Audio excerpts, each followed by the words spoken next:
Hi everyone, this is our new ZMAX45 outlet. The cable will exit at a 45-degree angle sideways, either out to the top right or the bottom left. And I'm going to show you a termination with a shielded category 6A cable today. So we have the outlet body, the lacing or termination module, the rear cover, and then you get a tie wrap as well. This is the termination tool. This makes termination a little easier because the termination lacing module is so small, as you can see. This tool has multiple functions, and one of them is to hold this lacing module like so. So this is keyed. It won't go in very easily the wrong way. Insert it into the module and you're ready to go here. So let me prep this cable. So you want to take off about 2.5 inches. That works the best. Any strip tool will work. The foil layer you want to fold back on top of the jacket like so.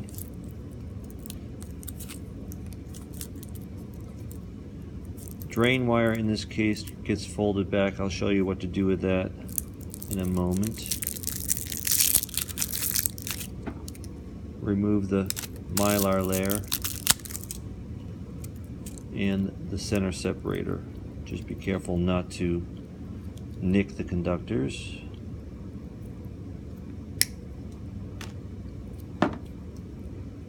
Now, anyone that's familiar with our ZMAX outlets, lacing is identical to that. Wire scheme options, as you can see, are listed both on the bottom of the module and on the tool handle itself. But the arrangement is identical to our ZMAX series. So I'll do the B scheme today for you. So brown, blue,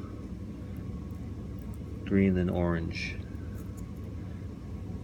Okay, so the jacket edge should butt up against this rib here in the tool handle. That will give you the measurement required to the point of termination.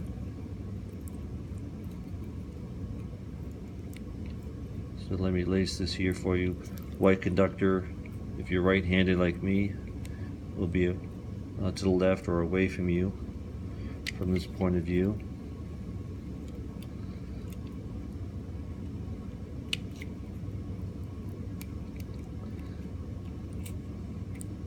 So as far as the pair untwist, as you can see, in some cases I have the pair twist pretty high here. That should still work fine. It's okay to have no twist like this brown one. You're still well within, recommended distance for your first twist.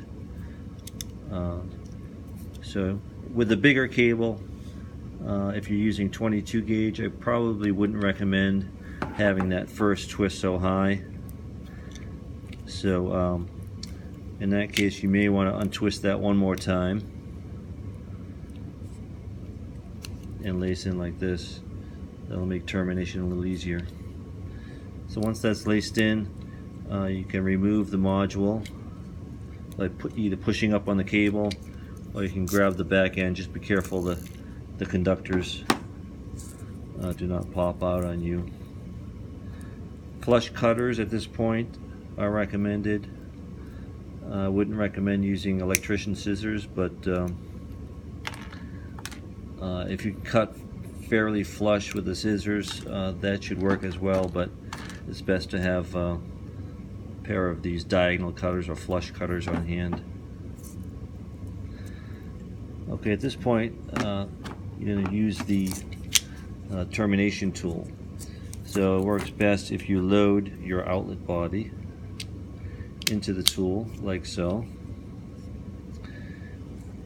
There's keying features on both sides of the lacing module. Two different shapes. I don't know if you can see it too well, but there's a kind of a rectangle shape here, and then a kind of a V groove here. So it is key to only go in one way, but you could force it in the wrong way. But just remember, when your outlet's loaded into the tool, your conductor side or your cables, your conductor should always be on the upper side. So just start this into the back of the module, and then rotate your handle so that you can depress your outlet flush against the base. Make sure that's flush before you do your termination, so you're just compressing the rear cap into place by depressing the handle like so. And now you've got your termination done. So your lacing module should be flush. That way you know you have a good termination. Now at this point you decide, okay, which way do I want my cable to exit? If your thumb latch side is down, which is what we recommend, so your contacts should be up so you don't get dust settling on them. So if you're mounting this into a faceplate, that's your typical orientation for a flat mount. So you can either have your cable exit top right or bottom left, like so. You just need to decide ahead of time. Okay, so get your cable oriented accordingly. Take your rear cover. This will snap on either direction, but this is the cable exit side. So orient that accordingly.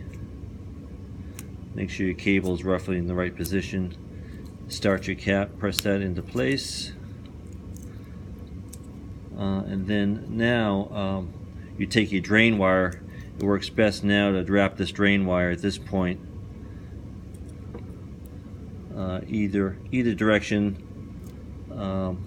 Sometimes it's easier to go one way versus the other, but ideally you want to wrap it whichever way makes more sense to you, depending on where the drain wire is coming out. Now notice I threaded it through the opening of the outlet body. That's very important.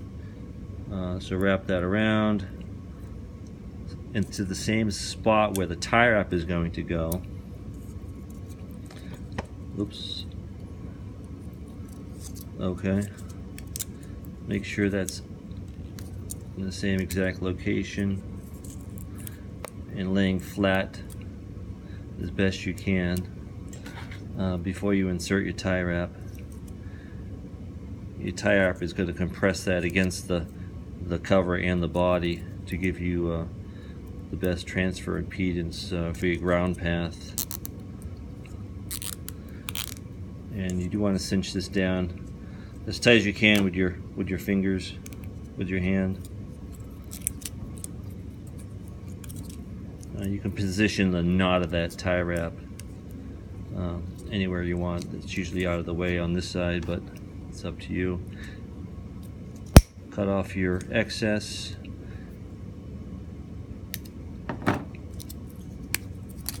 And you're ready to install. So it is important to have the drain wire captured, with the tie wrap,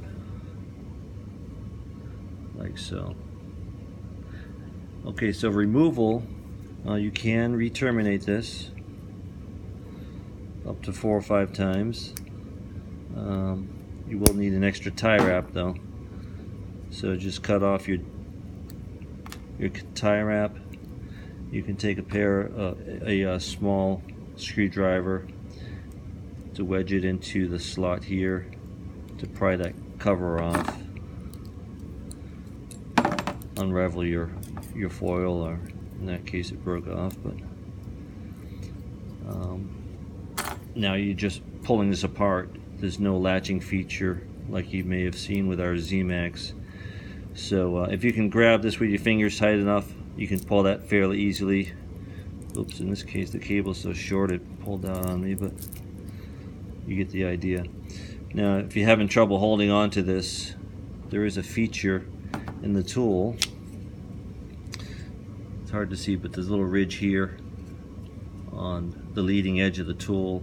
There's also some features on the handle that are designed to accept the module to give you some leverage. So you would insert it into the tool like so. You're not using this piece in the middle. That's just laying flat. You're just resting it right on top like this. Okay, so it fits together kind of like a puzzle piece. That'll grab the outlet, give you some leverage to hold on to this, and then you can kind of work this out. Comes out fairly easily, so in most cases you won't need the tool, but so that's how you remove that for reterminations. Okay.